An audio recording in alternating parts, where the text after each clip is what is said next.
بسم اللہ الرحمن الرحیم۔ السلام علیکم۔ ویلکم ٹو یوٹیوب چینل عبقری وظیفہ۔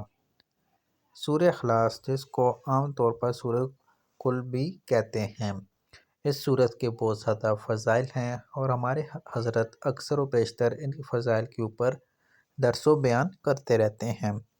اس بار انہوں نے فرمایا کہ آپ کی کوئی بھی خواہش ہے اللہ سے آپ منظور کروانا چاہتے ہیں، اور کسی نیک بندے، کسی نیک ہستی کے وسیلے سے اگر آپ منظور کروانا چاہتے ہیں، چاہے وہ رزق ہے، اولاد ہے، شادی ہے، یا پھر نوکری، یا پھر کاروبار ہے، آپ کی کوئی بھی حاجت ہے، آپ نے اس طریقے سے 2 تسبیحیں پڑھنی ہیں، 100 دانے والی، اور اس کے بعد اس کا ثواب کسی بھی بڑی ہستی کی روح کو اصالِ ثواب کر دیں۔ وہ اہل بیت کو کر سکتے ہیں، 4 صحابہ کو کر سکتے ہیں، یا پھر کسی بھی نیک ہستی کو اصالِ ثواب مسلسل کرتے رہے اور ان کے وسیلے سے اللہ سے اپنی حاجات مانگے، تو انشاءاللہ آپ کی حاجت پوری ہو جائے گی۔